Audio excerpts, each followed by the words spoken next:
Welcome back, Aspired Leaders. I have the pleasure of having a wonderful friend, Sarah Johnson, soon to be Dr. Sarah Johnson, on the Aspire to Lead podcast. We're going to talk about that and much, much more, including how she has not only been a teacher, a media specialist, a principal, but now substitute teacher. So I cannot wait to dive into that aspect of her many, many roles. She's also working at a college. Podcaster, author, what can Sarah not do is really the question that we need to be asking today. Sarah, thank you so much for being on the Aspire to Lead podcast once again. Thanks for having me back, Joshua. And the answer is I cannot cook well or bake or keep a house clean. Gotcha. Well, something's got to fall to the wayside, and those are the things, right? That's right. You get to a certain age and you're like, yeah, those are not my strengths and I don't care about it. So the people around me have to deal. Well, I still cook every single day and I still clean every single day. I just don't do it well. Sure.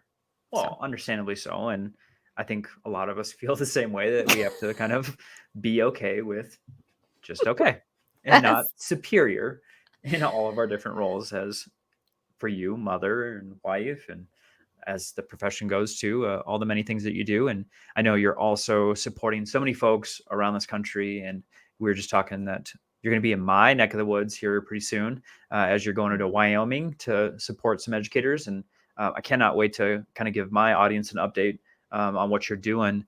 But first off, I want to say thank you so much for being on video. For those who are listening on their podcast platforms, we're now going to be putting the Aspire to Lead podcast on YouTube, both on my page, Joshua Stamper, and then also on the Teach Better YouTube page. So if you want video content to see, all of the pink that Sarah Johnson's wearing today, then you can definitely jump on YouTube.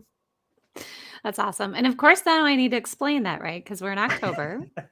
Yes. And wearing a lot of pink. Actually, it's a topic that's very important to me too, but I'm wearing it today because as one of the roles being a mom, we are attending volleyball event tonight. My oldest is in high school and the school has a breast cancer awareness fundraiser going on. So prepared for that being October. Don't forget, people in your life, get a mammogram. Very important. So see us on video, then you can see. And not only that, you can see my hair because that's the topic for people, right? I'm still getting used to it. I think it looks great, but it's just one of those things. Like, I saw you on video. I'm like, oh yeah, you got your haircut, and it's not even. I mean, that was a little while ago when you did that. Yeah, it was in May. Yeah. Been a Oh my while. goodness, time flies. Well, for everyone that's listening, Sarah's been on the podcast many times, not only as guest, but also a co-host, as we have done several Aspire to Rise podcasts where we, help aspiring leaders to become whatever they aspire to be, right? And Sarah, just to kind of give you an update, a close friend and someone that's been on the podcast with us, Alana Gilliam, she just got promoted to becoming an assistant principal. And I think that's just a really cool update from, I think you saw that too on social media, that she got that promotion this summer, and super excited for her. And I don't know, I feel like we had a little piece in that as we were trying to assist her and getting her to that next level. Certainly. And congratulations, Lena. That's exciting. It's always a new adventure when you get into that new role. And of course, wondering how she'll feel at this time of year when the honeymoon is over and you're finally behind the desk, right? Oh, for sure. I actually reached out to her. I'm hoping to get her on and just to kind of talk through just the different roles that she's been in, kind of see what it's like right now as a brand new assistant principal. So stay tuned for that, because I'm going to have her on the show hopefully in the next month or so, to kind of just check in with her and see what all the wonderful things that she's learned in her brand new role. So That's Sarah, awesome. talking about roles, I texted you the other day just to check in on you, and you were in the classroom as a substitute teacher. So I just wanted to know, why are you missing the school that much in Okay, your so new role? quick background for people that don't know that. I was an English teacher, turned into a principal. So I was a building level principal at the elementary, the middle grades, and the high school grades in my time. And then the last 2 years of my life prior to this academic year, I was a library media specialist. And I think I've shared on this podcast too, really had to just really put my money where my mouth was, and all of these strategies that I've encouraged professionals to use over time with work-life balance, and all of the things. And definitely had too many yeses. But Having said that, I stepped away from that library media specialist position this year, having given it over to an exceptional person who's going to make it 100 times better than I ever did. But yeah, of course, I miss kids. I think that if we're in education and we step out of a role, that's probably one of the hardest times always is transitioning out of somewhere is the relationships you've built. And with the adults too, right? Because I worked with these wonderful people as colleagues. And so there's a part of me that struggles to say no anytime I see that app pop up asking me to sub. But I have said yes a few times. And the ways that I'm doing that is I do go back and I sub in the library for the person that replaced me, because then that way I know she and the aide have somebody that can transition in super easy. It just makes their life so much easier. But what you might not know, Joshua, is that I actually sub for the principal there too. And since we're on this fire lead, I would love to share a little insight on that. When I had left my principal job back in 2018, for that year after, I subbed both in this district where we live, where my husband works, where my children attend as principal, but also in the district that I had left. At the elementary level, just to serve them. And one of the biggest reasons I love doing that is because anybody who's ever been a building principal, you know how hard it can be to leave, especially when you're not certain if there are people there to handle a crisis situation. There's legal issues that sometimes and I love that we do our homegrown. We have people who are working on their licenses or have their license and they step out of the classroom and they do that. And that's awesome if an organization has that opportunity. But this one right now doesn't. And it's always hard to find classroom subs. So they're leaning back on me again. I just said yes to you'll love this and your audience will too. I got a text that said, can you cover the buildings on November 1st? And I said, this is a joke, right? It's the day after Halloween for elementary building. This is not, you don't mean this, right? But of course, yes. So on November 1st, send out a prayer for me because I will be subbing pretty much as the K-12 administrator in that situation, but primarily helping out with the elementary.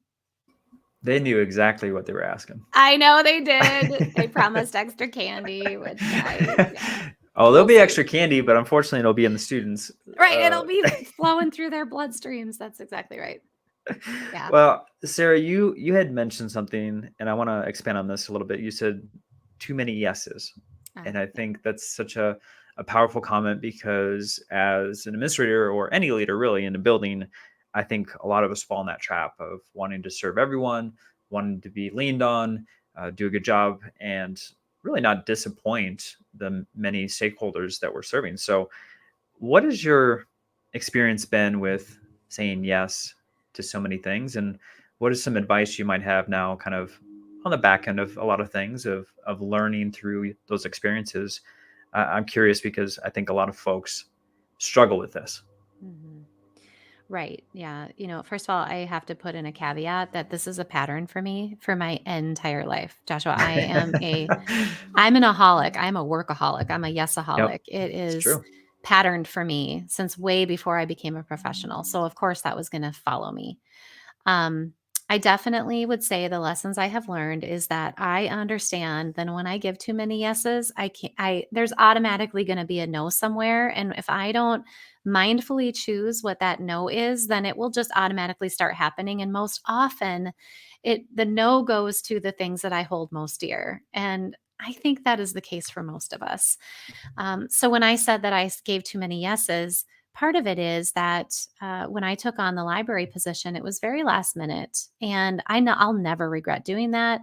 I would say that the thing that I had learned is that I only can give so much. So I did negotiate to have that be 80%, even though I taught 100% of the time, but at least I had a day off to keep doing some of the other work that I had taken on. And so at least there was a lesson learned there. I knew that I couldn't go full capacity. Um, I then had already started my PhD program, and I didn't feel like I could say no to that because I had, it was these wheels that had been put in motion at the time. So that is the reason for the, too many yeses. Though when I look back on it, I had a lot of professional yeses, but I did step away from some other things that were very important and dear to me at that time that I did remove intentionally, which were things like leading, hosting online at church. I don't lead worship at church. So there were some things that were hard that I hold dear to let go of, but I did in order to say yes during that other time. And I didn't do as much traveling the last 2 years. Those were hard no's for me. Right. So I gave too many yeses, but I also learned over time. And in my second year of that, I ended up reducing my client load and some of my other professional contracts where I serve so that I could do a little bit better. But yeah, I would say characterize the last 2 years. I didn't even realize how much I was doing, Joshua, until this year has started, and I already feel overwhelmed with just doing the PhD and coaching and teaching the courses that I teach and trying to be a mom to a high school kid and a middle schooler and all of the things. So I don't know. I just think a huge part of that is learning our own capacity, what we can give, and just being careful about what we're willing to release for the time that we're doing that. Sarah, you had talked about being a media specialist last year or last couple of years. Will you just kind of give an update in regards to what you're up to now? Because it has changed just a little bit. And you also talked about the doctors. So I'm just curious where you're at in that program too.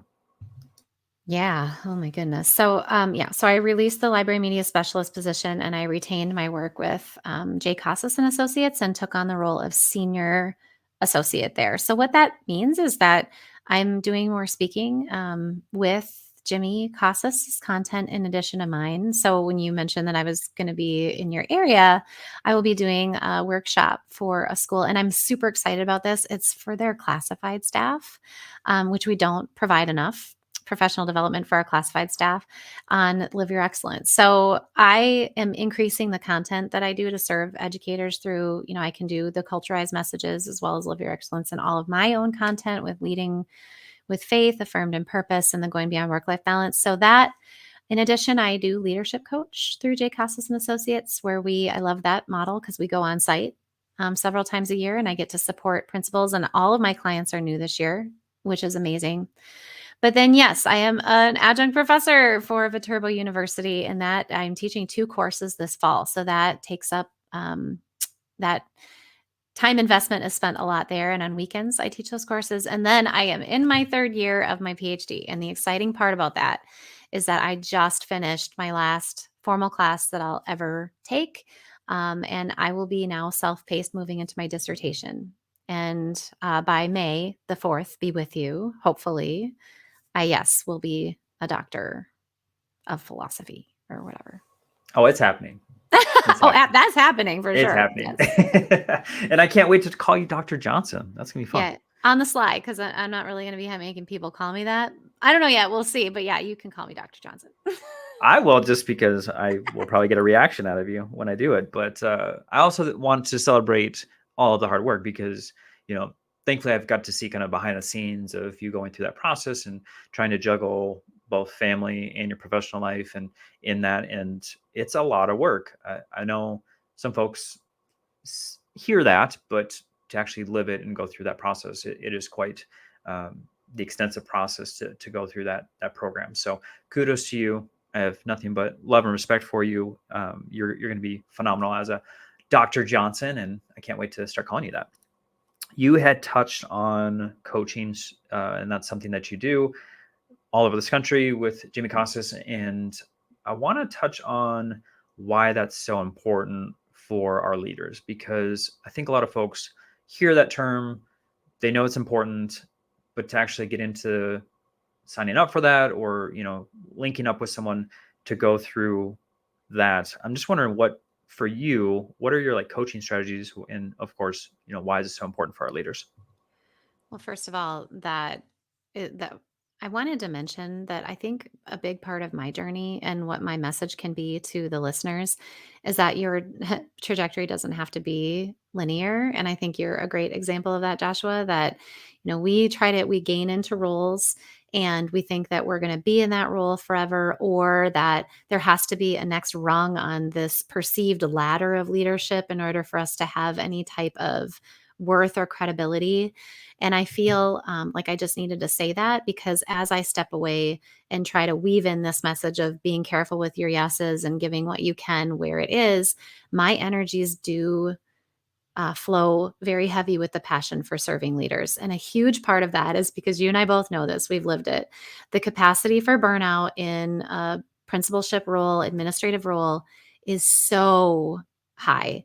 One of the thing that I'm studying, if I could digress for just a moment, is the impact of, well, first of all, I've studied burnout in leaders in this academic work.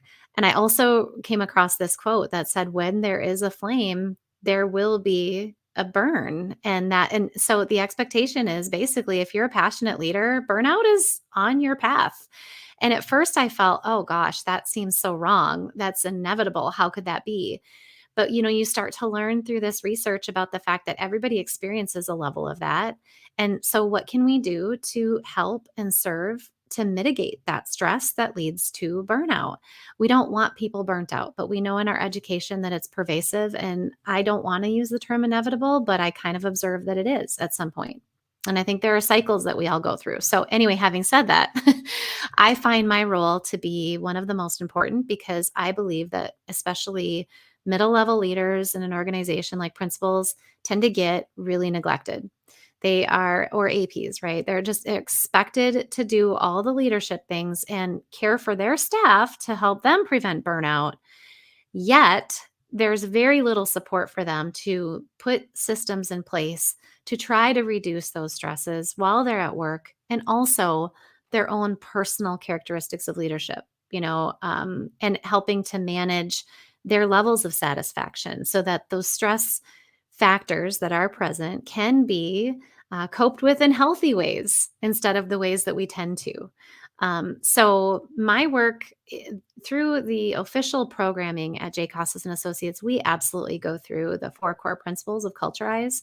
And a huge part of that, though, is getting to know the leaders on a personal level, helping them get to understand themselves, helping them develop their leadership language so that the clarity can come, so that when they're doing this big work of leading the learning and cultivating the culture of their buildings, that they're doing that with as much eyes wide open as possible. So it's really good work. And I don't know, I find it to be, if I could just do that every day for the rest of my life, I might consider. I love coaching myself. I know you do too. I think that's why the two of us work so well on the Aspire to Rise, because it's a passion and it's something that we enjoy so much. Just pouring into young, well, not even young, but just leaders in general. I wanted to, I want to expand on the idea of that linear path and giving permission, because I felt that to the core when you said that, because there's so many people in my life over the last decade to speak into, you need to be a principal, you need to be in a superintendent role, or you need to be an upper admin. And I lost track of how many times that conversation occurred, as far as like, this is your pathway, this is where you need to go next. And I mean, as we sit here, it's obvious that that's not the direction I went in. And I know for yourself too, you've been all over the map as far as different positions. And I'm just wondering if you've ever felt the weight of expectations of others as far as where you should progress next. All the time for my entire life. When you say the weight of expectation of others, that I feel like the message that everyone needs to hear right now is that when we put our focus on what others expect of us, it's a double-edged sword. In one way, we want to be mentored and we want to be sponsored and we want to allow ourselves to rise up to the level that others who have our best interest see in us. Absolutely. Let that happen, please. But when it comes from a space of judgment, or you're making that decision out of fear that you need to do something different, or an obligation because you believe that that's the perception of what it's supposed to be, or even some guilt because the organization is saying that you need to do it, no one else can do it, etc., then we know it's not right. I'll never forget, and I'm grateful for this, but I felt the pressure for superintendency way long ago. My superintendent, where I worked, we were in a very tiny school. I started leading all the professional development at 22, which still just cracks me up. But I did get my principal license, and the minute I got it, and I got it early, the minute I got it, he started throwing flyers for my superintendency position in there. And I love that because he saw it in me. And what I really love is I'm still connected. And every now and then he'll give me a call and say, what do you want to be when you grow up? And, so he's made me believe in myself that that's possible. And that's a very different track than others other people who literally had said to me when I left my principal position, well, you got to be doing something in the meantime or it's going to look really bad. Like what is that going to look like on your resume when you're gone? And that's a judgment space from the people in my life that were saying that. And yeah, okay, I did earn my superintendent license since I've been a principal and I'm earning my PhD. So on paper, I'm not worried about it. I don't appreciate that feeling that I'm supposed to do that in order for the world to care or feel like I'm worthy, or that leadership has to come in that title. So, yeah, absolutely, it's present. And by the way, Joshua, I want to say to you how grateful I am that when you stepped away, you have found so many different avenues to use all of these incredible talents and skills and passions inside of yourself that people may not have even known with your art background. There's so much there that you can use in a principal position, but not to the net that you have tossed out there into this world had you focused your energies. On just win building. So the Oh, sure. worthiness factor there is so big. I'm incredibly happy right now with the many projects that I have. I'm not gonna lie, because I feel like all of my talents and skills and passions that I have the control to use it the way that I want. And sometimes I felt like I was really constrained to a box to fit in, and I've never enjoyed that. And I felt that many times in my life. But yeah, I am much healthier. I'm much happier, and I appreciate those kind of words, Sarah. You're definitely a piece of that too, of speaking wisdom into my life, and I just appreciate your support. So thank you for that. I wanted to touch on a word you used. You said sponsorship. And I saw something on social media that you posted and it caught my eye because that's not a word that I've seen too many times. I've obviously coaching, mentorship, those terms are used often. And I just was hoping that you would just touch on the difference between a coach or a mentor versus being sponsored. Careful, you're gonna have me geek out now. Please. So I've done research on this and I love it. Mentors and coaches can be seen as similar. Coaching is more formal, it's usually more directed. Mentorship is, the idea of mentorship really is that a person gives the knowledge that they have. They try to grow the person in whatever capacity they have, and they'll use their, institutional knowledge, credit, or whatever to help grow that person in the capacity that they're in, which is amazing. We need mentors, every one of us does. Sponsors are people that are seen as individuals who have more influence, maybe more power, however you want to look at it. But they are individuals who are intentional to make space and make opportunities happen for a person. And so when you think about like leadership, and I think about this usually in the realm of individuals who have been typically underrepresented. And so, of course, in my time, and I have this podcast that amplifies women. So, of course, I've done a lot of study on gender roles with leadership and representation and everything. And when it comes to sponsors, we need sponsors because the representation is still very low. And people who are in positions of authority and power to make positions, opportunities. They're the people who, when you're not in the room, they're speaking your name because they are creating opportunities for you as a leader to grow and to advance through the ranks of the pipeline. That to me is the key difference. Mentors can come alongside us. Sponsors, they reach back and with their muscles and they pull us right up. And I love sponsors. I have enough in my life that I am so grateful for. I actually shared, and I could send it to you if you want to link it, in my most recent Jolt episode, a kind of a revelation about two people that you would consider potentially as mentors. But I realized the key difference in the sponsorship was the individual who really pushed me to, I started teaching. I started teaching at the collegiate level as like a second or third year teacher because I had a sponsor who saw something in me and said, you got to do this. So I know that I would not be where I am today had that individual not seen it and created the opportunity for me.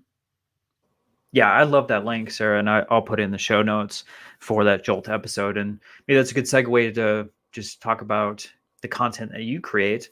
obviously you have a phenomenal podcast, and you also have different variations of that podcast, which is the Jolt episode. So if you wouldn't mind sharing about that also, because, for my podcast, I also have a few variations myself with the Aspire Mailbag with Jeff Gargas, and Aspire to Rise with the wonderful Sarah Johnson. So I mean, I have different things going on with the Aspire podcast too, but I wanted to give you this opportunity to amplify the phenomenal work that you do. Thank you, Joshua. And if you were watching the video, you all saw me put my hands on here like, right? Because that was one of the unintentional no's that happened in those couple of years. And, I've been clawing my way back into it. I have an incredible virtual assistant that helps me, but we definitely are on hiatus right now. But there are 150 some episodes of women that I've amplified interviews, plus the Aspire to Rise episodes, and yes, Jolt episodes, where I try to provide just a chunk of inspiration, a chunk of reflection for listeners to help them process through the topics that came to me at the time. But it's fun that you mentioned the sponsorship, because I am going to be relaunching. And now that I am out of this formal coursework, I'll have some more time to give this intentional yes. And I'm really excited about it. So moving forward, I'm going to be amplifying, as I always have, women and doing jolts, but I'm also going to be showcasing sponsors, those people who live a life. Sorry. Didn't think that would happen. That's right. I got 6 kids and 3 dogs, so it's bound to occur. Eventually it's going to happen. So anyway, those people that are out there intentionally making space for others. And I am excited about that. So if you have not ever listened to the INA podcast, it really is a community that I've tried to build that is interested in amplifying women. It is not just for women. It is meant to be an opportunity to grow the voices of those that historically have not had the opportunity to have their voice amplified. I love it. And I'm super excited about the new, piece of the podcast, because I mean, like you said, sponsorship's a really important topic and one that's not discussed often enough. I know when I was going through, like I said, your social media post, you kind of had like different definitions for each one. And I thought that was so enlightening, because it's something that occurs often, but there's just like not a name attached to it. And so I love that you're doing some additional work in that, not only in your own studies, but then also with your podcast. And Sarah, I want to talk about some advice. We do this with every podcast, is something that's an actionable item for our listeners, because it's one thing to consume content. I feel like we consume all the time, right? With our social media, with books, with articles, things that we're watching on YouTube.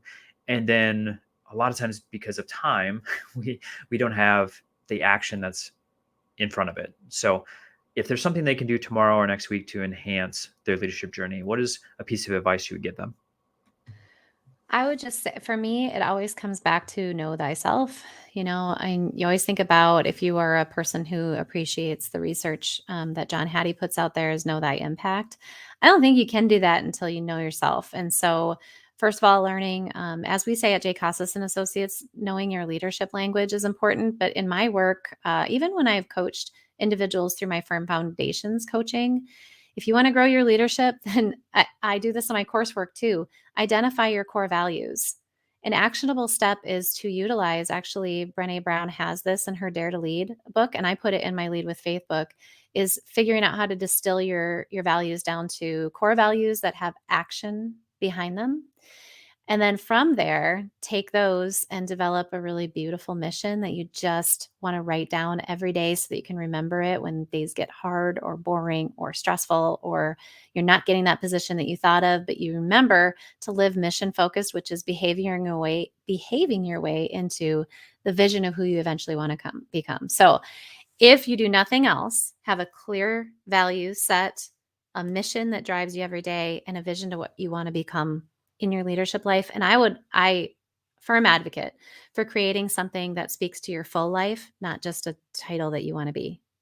That's my advice.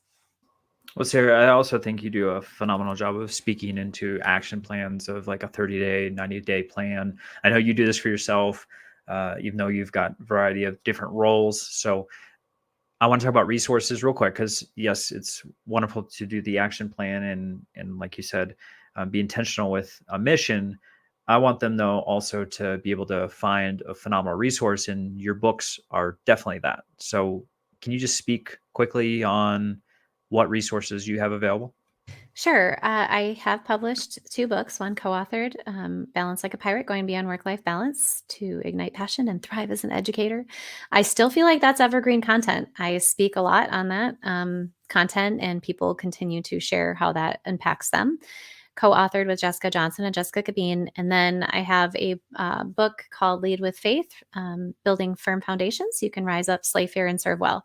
In that, yes, there is a element of Christian religion in there, but I've been told over and over again that that foundation stands firm. And in that, you'll find nice resources, solid structures to help you build that leadership language, to help you firm your own foundations so that you can do all those hard leadership things with courage. And I would encourage you too, if any of these interest you, to reach out to me and I can help you do some of that work. And my podcast has featured also like 4-part series, right, on going beyond work-life balance structures. So that's within my Jolt episodes, as well as some nice content provided by individuals in that faith framework too. So, I'd encourage you, if you don't want to read a book and you just want that free podcast content, it's there for you.